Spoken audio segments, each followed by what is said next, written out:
are moving on to chapter 5. Chapter 5 is all about the cell membrane, one organelle. We're going to spend a whole chapter talking about one organelle because it's really, really, really important to cells. So we're going to talk about not only the structure of the cell membrane, but also like what does the structure mean for the function. So plasma membrane, this is a big question. Plasma membrane, cell membrane, same thing. So if you see one, and you're like, wait, this says plasma membrane now. What? A plasma membrane is a cell membrane. They're all the same. Let's talk about the major functions of the cell membrane. One is separation. It separates the inside of the cell from the outside of the cell. It's great because you can have some things outside of the cell that aren't so good. Or you could have some things that are inside the cell that are not so good. So you want to control what's inside and outside. And the way you can control what's inside and outside is the regulation of things that move inside and outside of the cell. This is always tripping me. Cells communicate with one another. They talk to each other. They use chemicals to talk to each other. They use ions.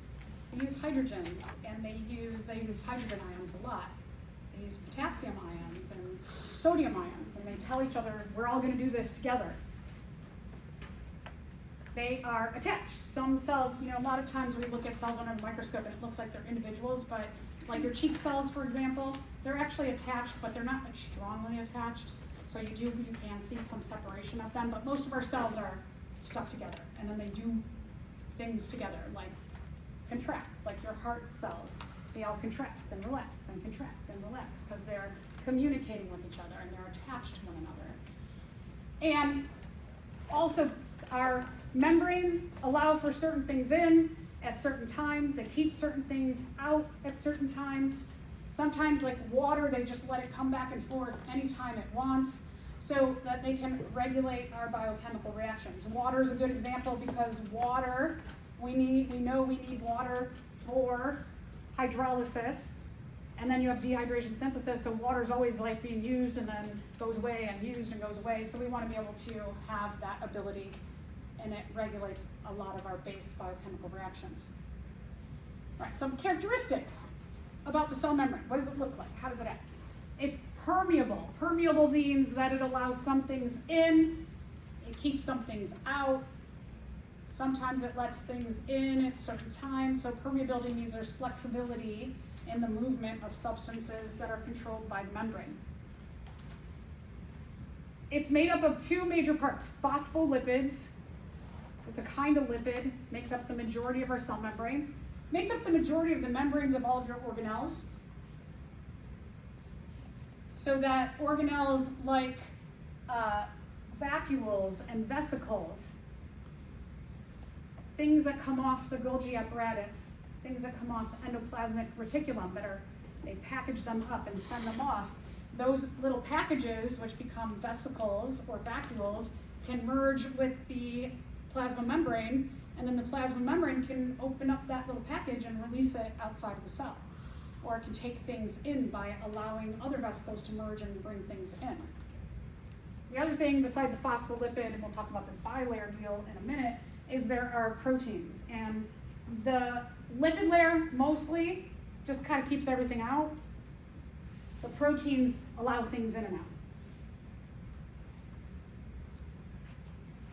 We are going to see what we're doing in lab, that our cells have concentration gradients, and what that means is just there's like a difference.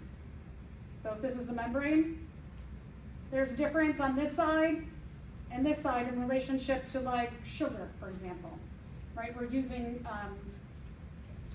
in the sausages, you're using syrup, which has sugar in it. And you've set up a concentration gradient in your little bowls there.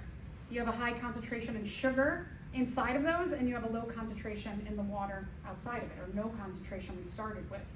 And so we have a concentration gradient. We've got a difference about something, some chemical, between two areas of space. And the cell membrane does that. It maintains differences in and out of the cell, and we'll talk about the benefits of that too. It is fluid at body temperature. So here's another one of those trippy things that due to the polarity of the lipids and the polarity of water, even though our cell membrane is fluid, it acts more like a solid, all because of those charges. So again, it's like, how can we be liquid? We're mostly liquid. So not only are we mostly water, but even some of the things in our cells are mostly liquid too, or fluids. And because of the hydrogen bonding of water to itself and to these other things, we have a solid feeling to us. So let's talk about some of the parts of it. The phospholipid bilayer. It's a lipid. Bi means two. So there's two layers of these phospholipids. Here's the polarity again. The heads of the phospholipids, they are going to face out. They're polar.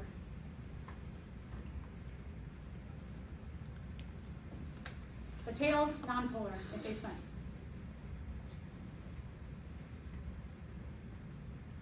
might have a question. I do. I was going to ask you a question and tell you the answer. Okay, so besides the heads of the phospholipids, which we just said are polar, what other molecule do you know that is polar?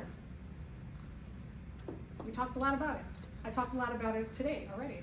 Water. Water, yeah. So we've talked about water is a polar molecule.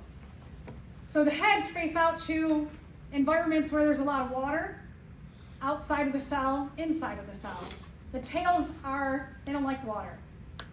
They face inside. They're protected inside the layers. So you have two layers because there's water, and then protection from the water inside.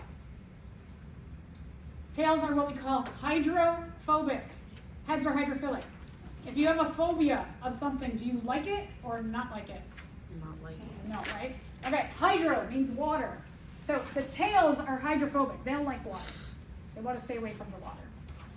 Hydrophobic, you're repelled by water. You don't like it. You stay away from it.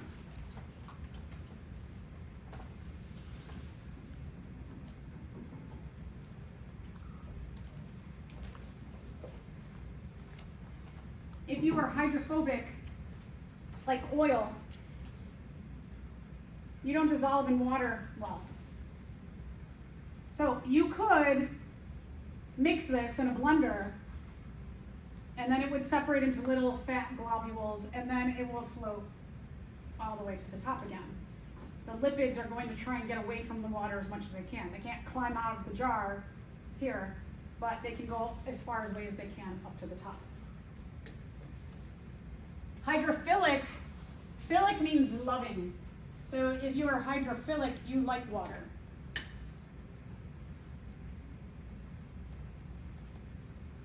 The heads are hydrophilic, they go to the watery parts.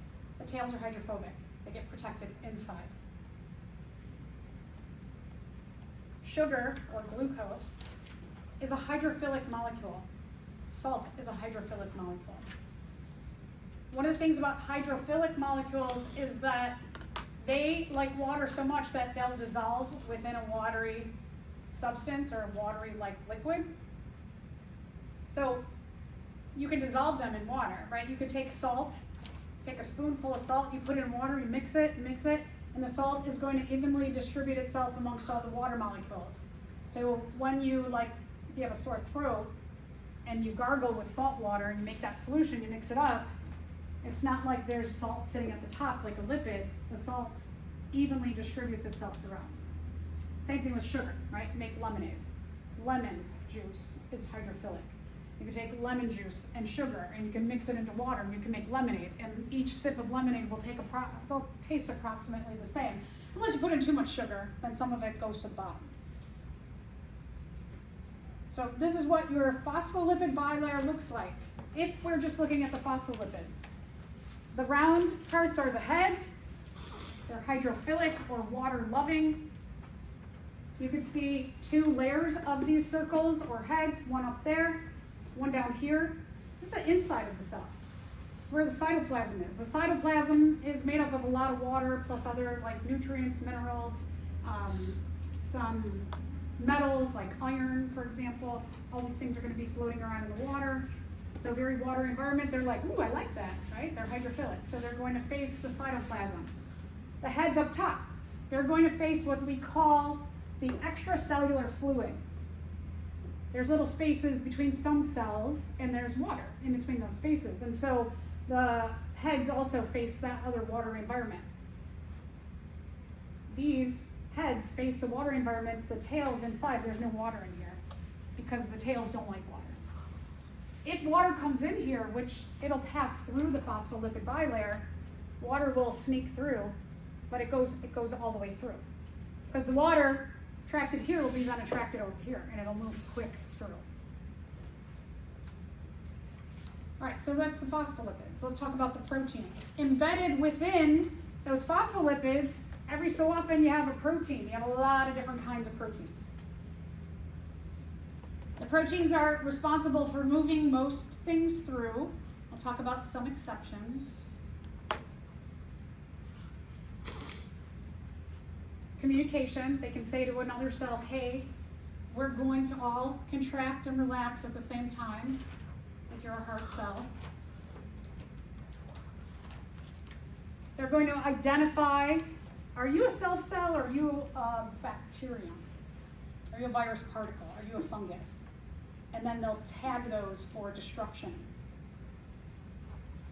So let's do a little review. Where will the hydrophilic parts of the proteins be located? Now we're talking about proteins, but we're still talking hydrophilic. If they're hydrophilic, are they going to be on the outside of the phospholipid bilayer or the inside? Which one? Outside. Outside, good. So anything that's hydrophilic, regardless if you're talking about a lipid, or you're talking about a carbohydrate or a fat, they're located on the outside. If they're hydrophobic, they're going to be located on the inside. So any hydrophilic parts of a protein will be on the edges with the phospholipid heads. If they're a hydrophilic part, they're going to be in the middle part.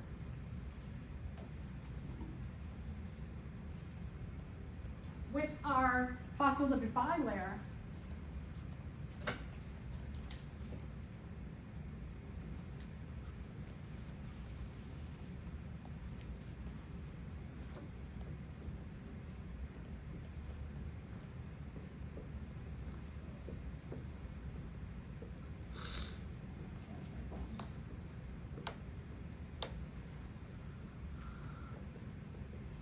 so here you've got your phospholipid, your bilayer, 2 layers. If this is a protein, the protein can have different parts to it. Just like this has different parts, right? The head is hydrophilic, the tails are hydrophobic.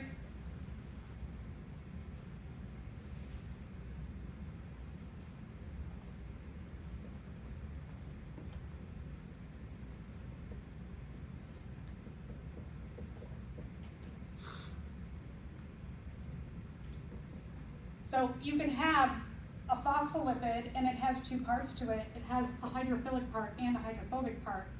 Same thing with the protein.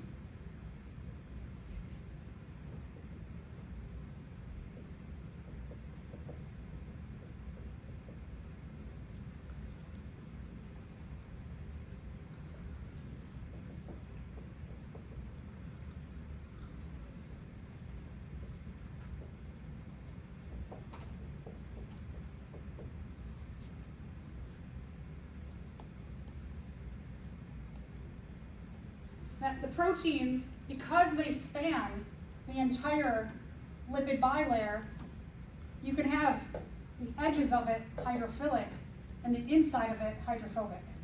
Just like the heads are hydrophilic and the tails are hydrophobic. So these molecules are big, so they have different parts of them. Anything on the inside is hydrophobic. Anything on the outside is hydrophilic. There's 5 major kinds of proteins in the membrane. So these are the 5. We're going to talk about each of them. So first we'll start with transport proteins. They're transporting stuff. I like the names. I like when a name makes sense. They're transporting something across the membrane. They're moving something. They're moving something hydrophilic.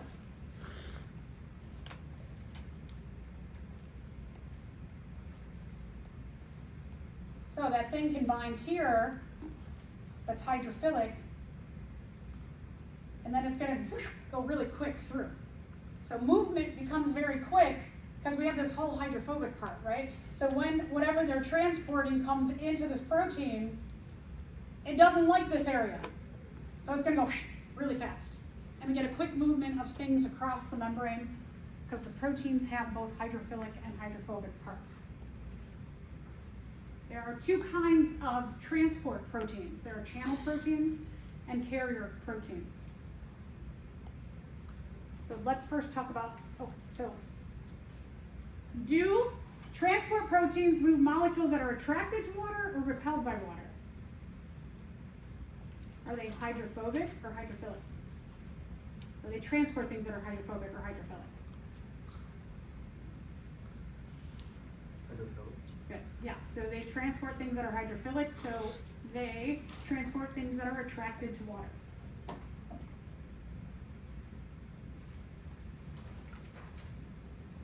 Channel proteins. A channel protein is a protein that has like a pore. That means it has something, a channel, down the middle.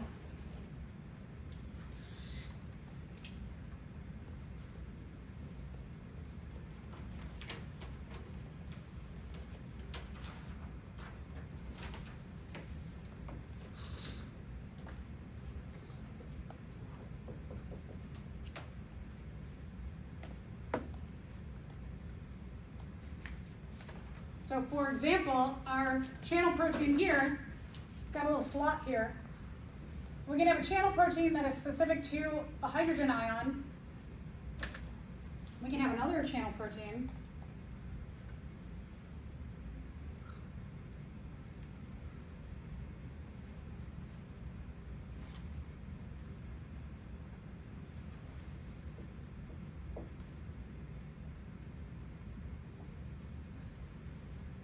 This one is specific to the chloride ion.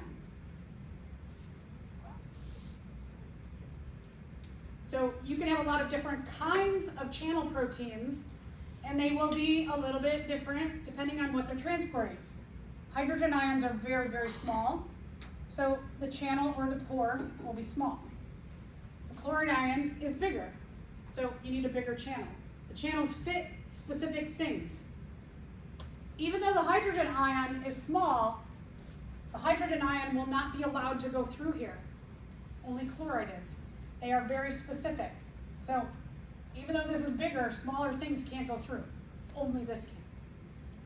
Our channel proteins, all of our proteins are very, very specific to what they are allowing in and out of them.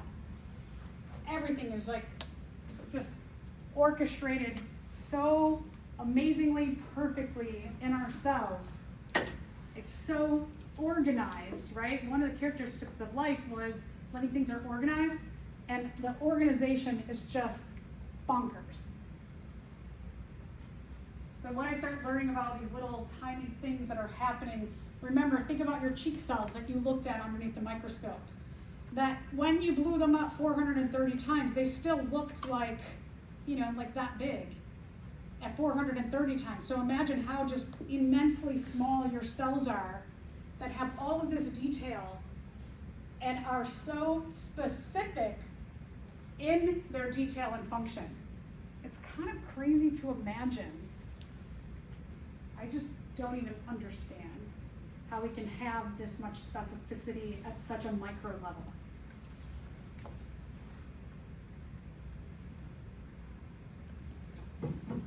So again, the size of the protein will depend on the size of what they're transporting. Bigger things will be bigger and have bigger pores. Smaller channel proteins will be smaller and have smaller pores. We have a nicer picture than mine. So here's an example of a chloride ion channel protein. You can see the chloride will move back and forth. It will be specific only to chloride.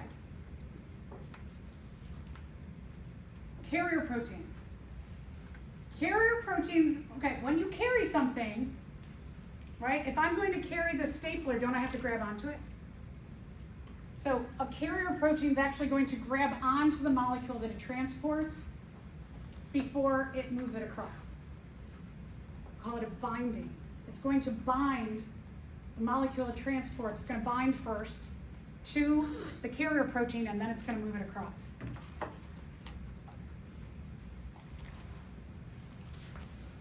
So they're very, very, very, very selective, even more selective than this. I mean, this is pretty selective, right? Because this only does hydrogen and this only does chloride. But here now, we're going to have a very specific binding site where it's going to grab on to what it's going to transport first. So the binding site binds and grabs it.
So you got a bunch of stuff that's floating around inside of the cell and it needs to get out. All these things have like a part that matches this part of the carrier protein's binding site, but clearly this one fits perfect.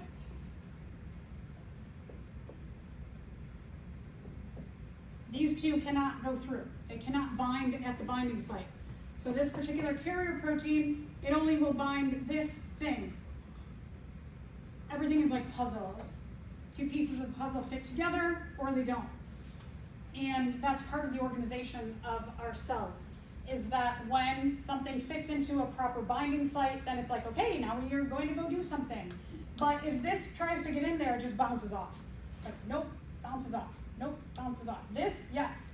When this can get in there and it binds to the carrier protein, carrier grabs onto it, the pore or the channel is closed, and when the two bind together and they fit perfectly, the channel opens up and it pushes that thing through, and then it gets ready for the next one. Now the channels are open, but they can only pass the specific thing that they can pass. But these do some movement. They actually like open and close, open and close. So, this kind of protein, it says the protein changes shape and the channel opens. So what I mean by changes shape is it just does this. It goes from closed, open. It's changing its shape temporarily to pass that thing through.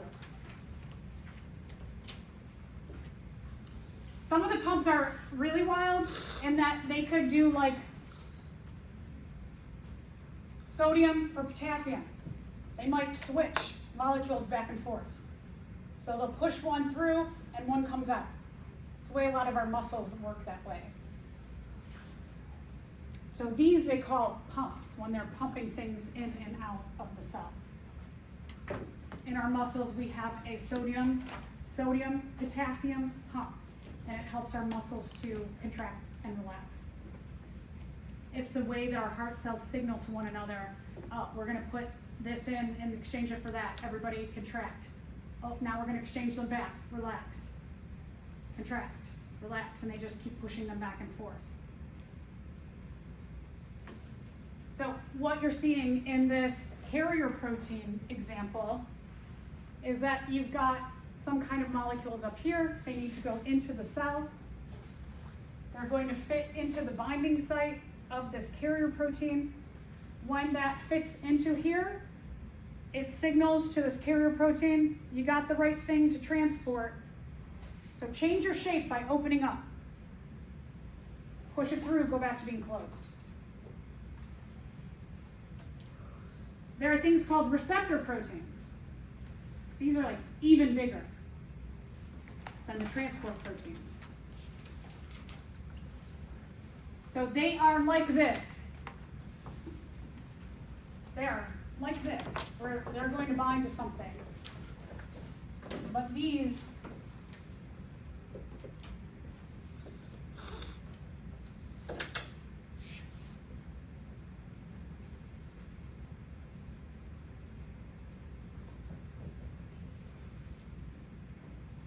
are usually a lot bigger. Receptor proteins are big. They get big stimulus that they interact with, like a hormone, for example. A hormone comes and it binds in here. That hormone is the only thing that can bind to this particular receptor protein. And when the hormone binds in there, it says to the cell, you are going to divide now. And some big event happens when a receptor gets its specific binder to it.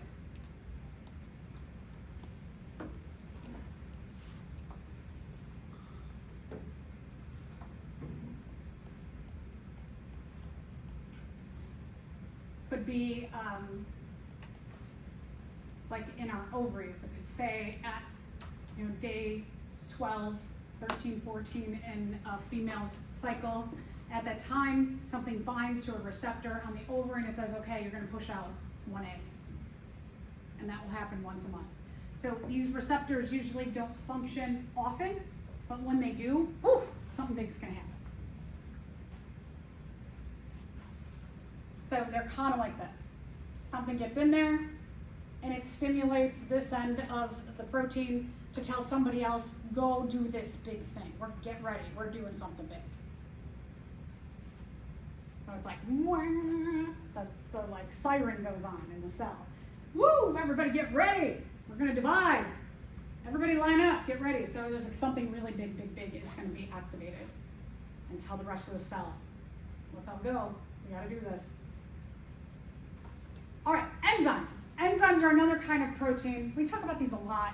They help, they're kind of protein in the membrane that is also going to say, hey, we're going to do this.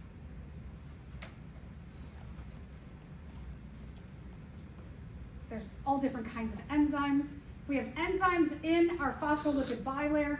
We have enzymes inside of the cytoplasm. You have enzymes in the membranes of the endoplasmic reticulum, in the Golgi body. You have enzymes all over the place. They have different shapes and sizes, but all of them are very specific. So just like when we're talking about these binding sites, something is going to bind to an enzyme, and then the enzyme's going to do something, and it's going to make somebody else do something, and it's going to make somebody else do something. So usually enzymes regulate chains of events in the cell, but not quite as large as like cell division. They will be used in cell division, but not like a receptor who's just like, receptor's like, everybody get ready, everybody. So receptor would tell all the enzymes in the cell that are needed for cell division, get ready. And then all of those are going to do the cell division parts. You have what are called recognition proteins. If we used an electron microscope and we looked underneath at our cells would look like this. They'd look like kind of like tennis balls, where they're fuzzy on the edges, and all these little fuzzy things sticking off. These are parts of what we call recognition proteins. These are like the identification of your cell. They tell your cell, they tell other cells that your cell is a heart cell. Or I'm a red blood cell from a Homo sapien, and I am an A positive kind of red blood cell. There's all kinds of information that comes from these little things that are sticking off. Those things are often referred to as glycoprotein attachments or just like attachments coming off. If your cells don't match, if you don't have a binding of one of your recognition proteins to another one of your cells, that means you're not a self-cell. All cells have a species marker on them.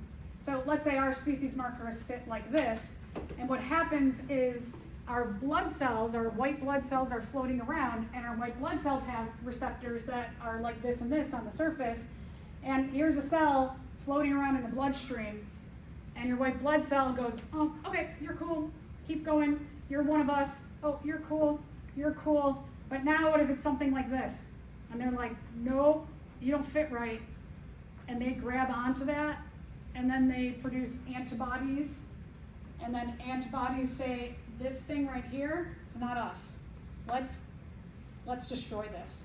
And then it gets an immune response going.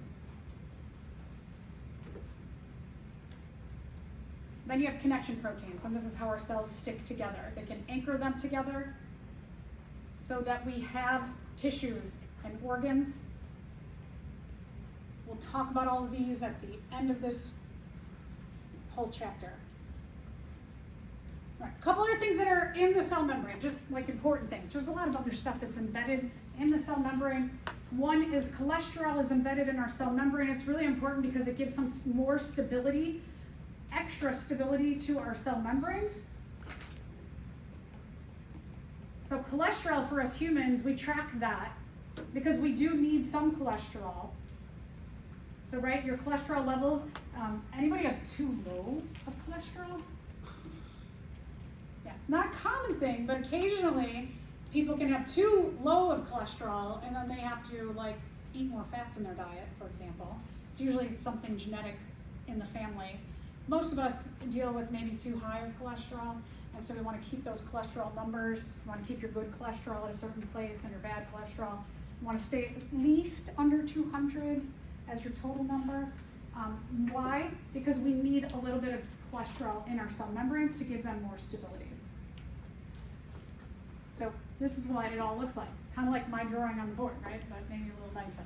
Is that you've got all these things that are happening in the cell membrane. The cell membrane is often called or referred to as a mosaic.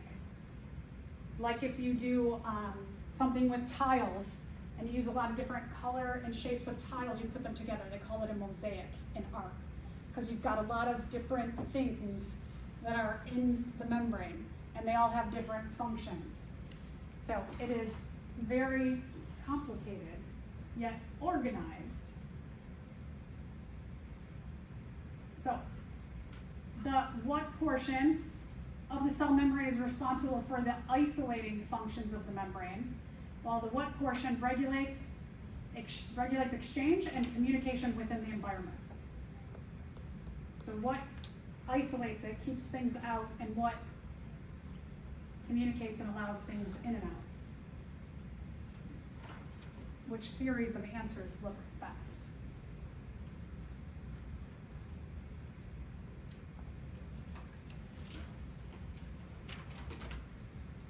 So lipids, were lipids good for isolating the inside and the outside of the cell, keeping them everything kind of out? And were proteins important for regulating the exchange of materials? And we also mentioned communication, so yes, one is correct.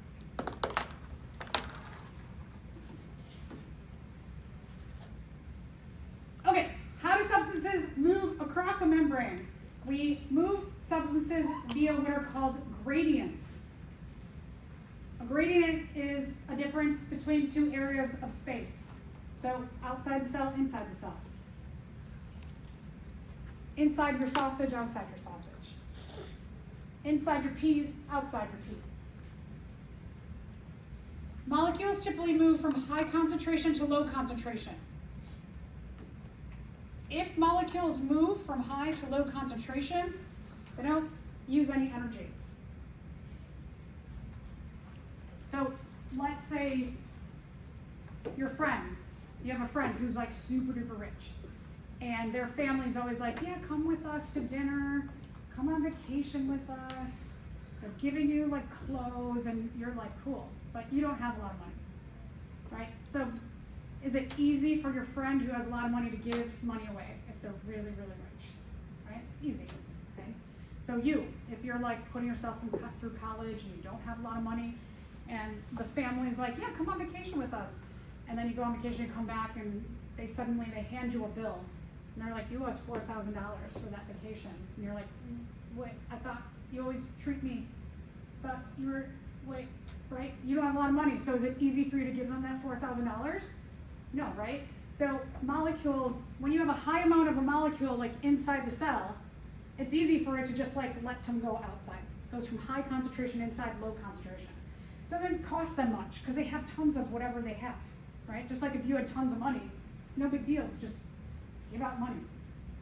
But if you don't have a lot of something, isn't it hard to get that something? Like if you don't have a lot of money, and I say to you, oh, by Tuesday, you all have to give me $1,000 if you want to get an A in this class. But it has to be by Tuesday. I'm going to guess most of you would be like, oh my gosh, right? That would be really hard to do. So when you don't have a lot of something, it's hard to give it away. When you have a lot of something, it's easy to give some away to an area that needs it. You're going to look at different areas with concentration gradients. So one of the things you're going to look at, you're going to take some water, and then you're going to take some food dye. You're going to take a little bit of that food dye, you're going to put it in the water. The water to start with has a low concentration, right? This water, you just fill that up from the tap. Does it have any concentration of the dye in it yet? From the tap, no, right? So it's got a low or no concentration of the dye. Now you've taken the dye and you put a drop in there, and that drop is in a high concentration to itself, and it's going to move from high concentration to low concentration until it's completely spread throughout the water, if it's hydrophilic. So it goes from high concentration area, spreads out into low concentration area. Let's talk about some factors that influence the rate of diffusion. The size of the molecule. Smaller things move faster.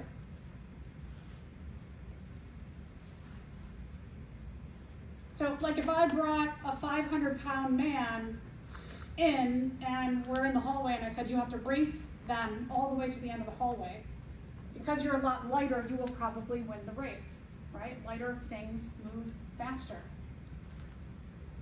Temperature. When it's cold, molecules slow down. When it's hot, like you're boiling a pot of water. You go home, you're like, I want some mac and cheese. So you boil water, up the temperature, put heat on that water, and you could see when it's boiling, the water is actually moving.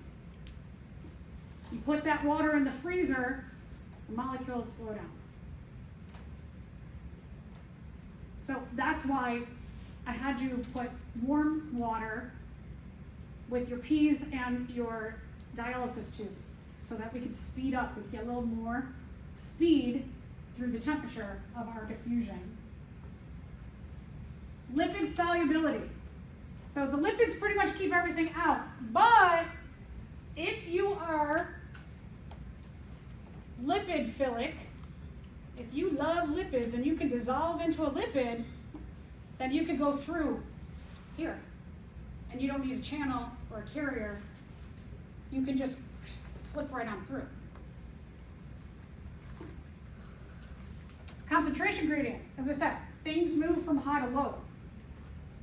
You don't need any energy. On occasion, the cell might have a high concentration of something and it's like, I need more. So maybe this receptor, a hormone binds in here, and the receptor starts putting off the alarm to everybody in the cell. It's like, woo, woo, woo, woo. Hey, get ready, we're going to divide. And maybe during cell division, where you already have a high concentration of a certain kind of protein, you just like, I need more of that. I need to have some more of that because we're going to do this one special thing.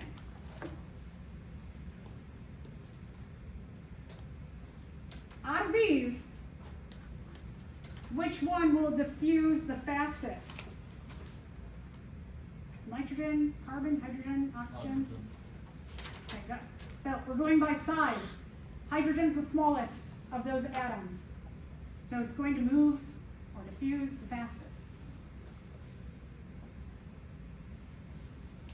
Plasma membranes are selectively permeable. Certain things they allow in, certain things they don't. We already saw that. The selective permeability. This is selectively permeable to only hydrogen. This one here, selectively permeable to only chloride. This one here, selectively permeable to only this. So when you say something permeates, it just means when you're saying permeate, it's passing through. Okay, a little bit about energy. No, let's, okay. I'm gonna stop here for lecture, but I want to mention some things.